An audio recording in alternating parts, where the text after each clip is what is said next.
This engine, of course, isn't up to temperature yet, and you likely don't hear anything through the video other than loud, but to me, this bike is starting to sound funny. It's starting to sound different.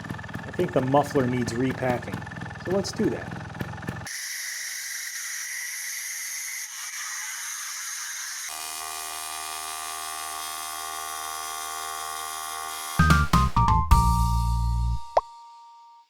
I've taken the liberty to fast forward for you. As you can see, I've got the bike broken down a bit. I wasn't planning to do this just yet, operate on the muffler, until maybe later this summer. But as it happened, I recently took a bit of a nasty spill. Busted up my handlebars and front brake, not to mention my neck, shoulder, hip and knee. Went down pretty hard on my right side. Not to worry, all is well. I was wearing my helmet. I no longer feel emotions in my right side, but I'm in one piece, sore more than anything else. Strength is coming back slowly. I used to be able to throw a baseball through a half-inch sheet of plywood at 20 yards, but now I'm down to about 10. All that is to say my bike is on the proverbial bench, so I might as well tackle the muffler thing now. First step is get the muffler out of the bike.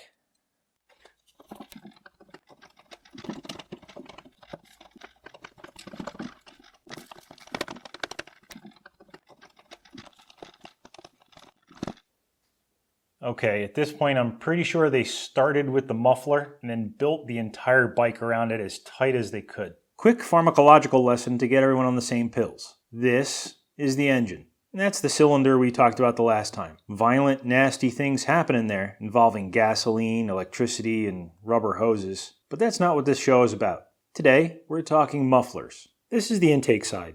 The carburetor is a dead giveaway. This is the side air and gas come in. All nice and fresh, perfectly mixed, not a hair out of place. Get absolutely clobbered in the cylinder and are violently kicked out here at the exhaust. Following the exhaust pipe, and there's only one here since this is a single cylinder engine, we get to the muffler. And that thing, if there's anything even inside there at all anymore, is very likely full of crap. The exhaust is a very important part of the engine, especially a two-stroke engine like this one. It doesn't have that funny shape you see just for kicks and giggles. I mean, besides getting noxious fumes out of your face, that pipe in that shape is crucial to efficient-ish engine performance. Most two-stroke bikes you see, the faster ones I think, have wild-looking exhausts that look something like this. Maybe that weird shape looks familiar. I used to think that was its stomach, but it turns out it's not. That is an expansion chamber. Now, I'm no expert, but I know complicated stuff goes on inside here that involves pressure waves, gas velocities, and reflections that are all affected by that shape. That shape has been designed and tuned to get a particular engine to perform in a particular way that's most suited to what the bike, in this case, is meant to do. If I'm not mistaken, for trials bikes like this one, it's been exquisitely designed to throw you face first into the ground. I was happy to see the last motorbike video so well received, and that there was some interest in this video. Not necessarily because I want to make videos that you like, but this is stuff that I have to do anyway, and it's fun to have you around. Give me somebody to talk to. It gets lonely down here all by myself. Also, there were a lot of requests for riding footage. Me riding the bike. And I get that, I really do. Chekhov's trials bike, right? So I sat down the other night, went through some GoPro riding footage and sorted it. I put all my good riding in one folder and all my bad riding in the other folder. When I was through, the good riding folder was empty. So here's what I'll do. Instead of showing you video of me eating dirt and risk single-handedly ruining an already obscure sport, let's call my very good friend and 10 times US trials champion, Pat Smage.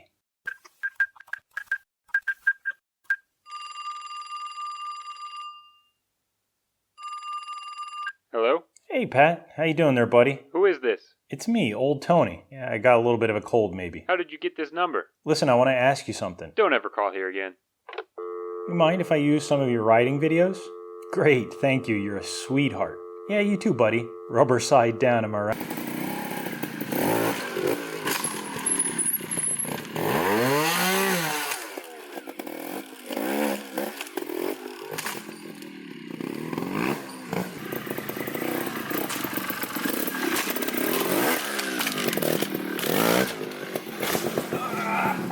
So as I mentioned, an exhaust is shaped in such a way as to guide the pressure waves inside of it. It provides some back pressure to the engine, and in two strokes pushes some of the fresh air-fuel charge that may have escaped back into the combustion chamber. Once those pressure waves are done bouncing around in here, they come out the back, and they come out screaming. And to keep that one neighbor from calling the cops, Mufflers were invented. Mufflers break up those pressure waves, soften them I suppose, so they're not so loud. There are, I'd imagine, a couple of ways mufflers do that, but this one uses fiberglass filler.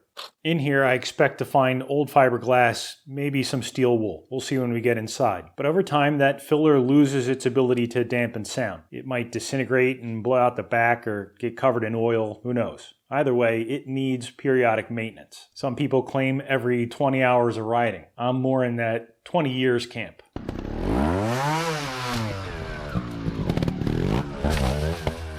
Without the back pressure the engine is expecting, you get reduced performance, less mileage, and of course a loud bike. Most mufflers, I think, have provisions for repacking. They might, for example, have the end riveted on, so you could drill the rivets, repack it, and reassemble with new rivets. Mine, of course, isn't that easy. I don't think it's meant to be repacked. I suppose you're meant to spend $300 and buy a new one every 20 hours. As you can tell by what looked like aluminum stick welds, this one at some point was repacked. That, or they opened it up to gut it and make it louder. Whatever the case, someone's been in here. But what gets me, if you're going to go to the trouble of doing this, cutting it open to re-weld it, why not open it at the factory seams?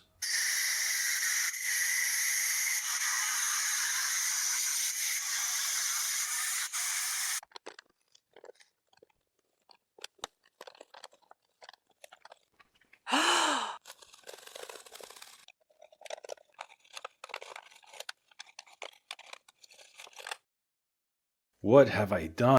So it's 2 chambers. I expected that. I thought the steel wool side would have been a little bit smaller, but it looks like it's split right down the middle. I can't get this cap off. There's a vertical wall that separates the two. It's got spot welds holding that wall in place. I don't know if it's worth the trouble trying to gut that out. It's a little inconvenient working this way, but it'll be less reconstructive surgery if I ever get through this. Now, I'm not sure why it's all steel wool, front and back. Quite unconventional, I believe. Usually it's steel wool in the front and fiberglass in the back. I mean, is this some clever life hack to stretch your repack time from 20 hours to 21 hours?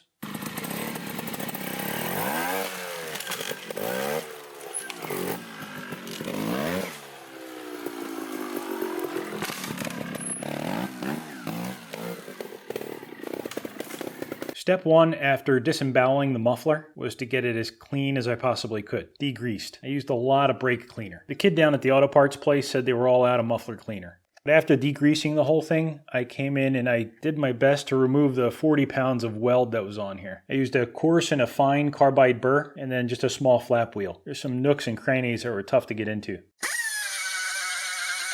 Carbide burr makes quick work of aluminum. Just don't let it clog up. Stop every now and again to give it a shot of WD-40 or some sort of lubricant. Like I said, I started with this coarse one. And just be careful because they get unwieldy. They're very grabby. And then cleaned it a bit with the fine one and the Scotch-Brite. Next, I've got to wash this out again. I've got aluminum chips everywhere. Be sure to get all those metal filings out before you go ahead and pack your muffler with metal filings.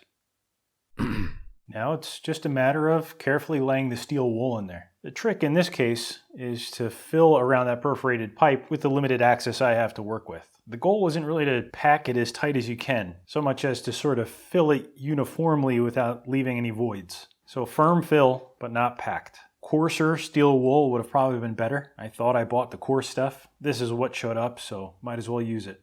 I think that does it for the steel wool side. I think I got a pretty good fill in there. I'm just trying to get all of these little renegade fibers down underneath the aluminum. I'm going to have a gap along this perimeter that's at least the thickness of the cutoff wheel, probably 4 times the size by this point. And if I've got steel fibers coming up through there and I hit those while I'm trying to lay the aluminum weld down, it's going to be nothing but trouble. I'll end up with a lot of porosity and have to come back and grind and fill. But hopefully I can minimize that by getting as many of these out of the way as possible. I'm going to close this side up, give it a couple of tacks, let it cool down before we move over to the fiberglass side. Not pretty. The spot welds kept flaring up. Between not being able to clean this properly and all the steel whiskers coming through, it's a nightmare. However, they do seem solid. I've been hammering this up and down and none of the tacks have budged. None of them have broken. Let's pack the fiberglass side and tack that too, so I know where all this material needs to go, where I need to push it. This is muffler packing, and I only had one glove left. It's fiberglass, I think. You can buy fancy ceramic stuff. It's supposed to last longer. You can also use fiberglass insulation from your big box store or rip it out of your neighbor's attic. This is the loose stuff, but you can also buy it in sheets. If you have a muffler where the end cap comes off, it might be easier to work with flat sheets. Again, just going to try to fill all the nooks and crannies.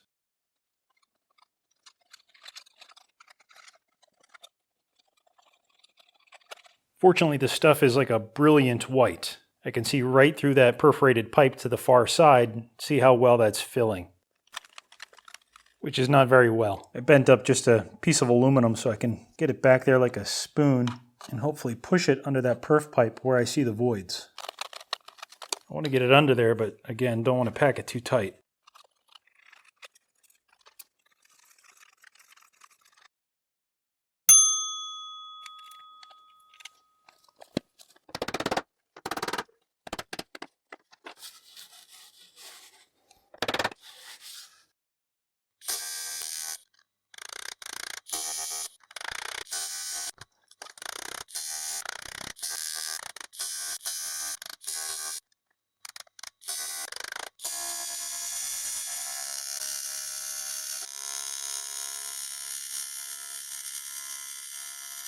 While setting up the HTP to weld this muffler, a text message came in from my wife. She asked me if it wasn't a cop-out using pro footage instead of our own, to which I said of course it is, that was the whole point. She countered with, but still. And honestly, I hadn't prepared a rebuttal for a but still. So to balance the universe out a bit, and for your and my viewing pleasure, this old Tony most proudly presents This Old Wife.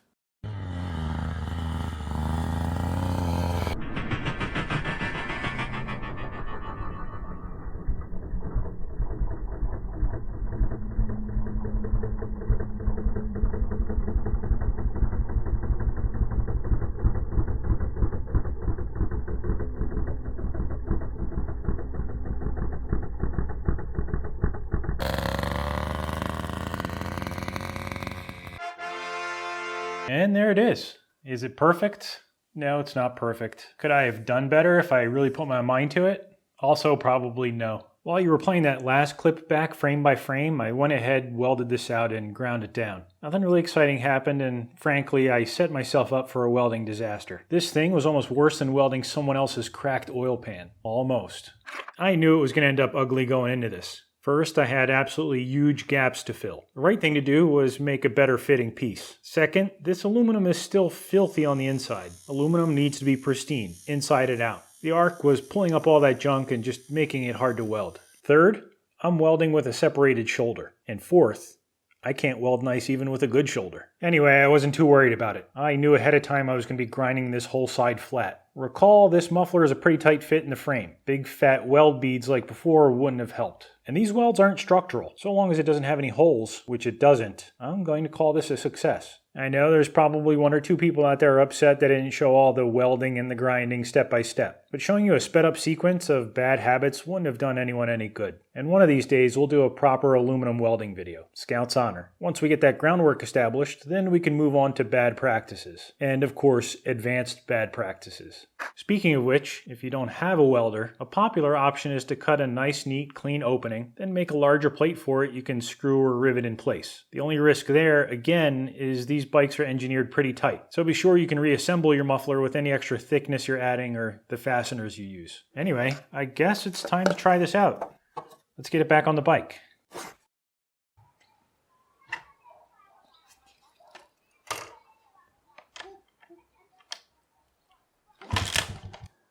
Holy mackerel, you hear how quiet that is? It's almost like the engine isn't even...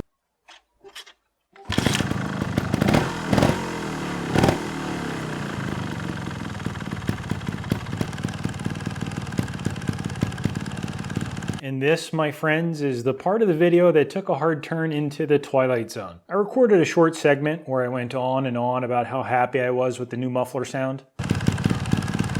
How I was looking forward to see if I'd made any gains in low-end performance. Only to sit down in editing to discover it sounded exactly the same. Check this out. This is before, and this is after.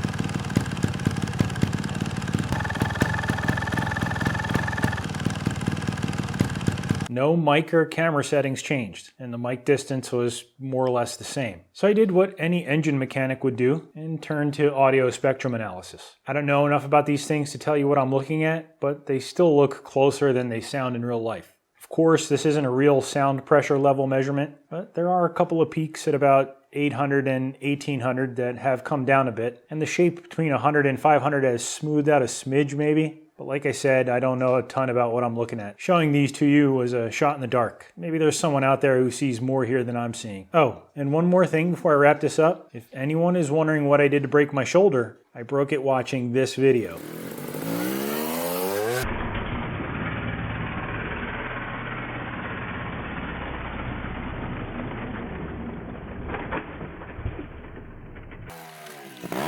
Special thanks to Pat Smage. If you enjoy trials, I highly recommend you head over and check out his channel, link in the description. And as always, thanks for watching.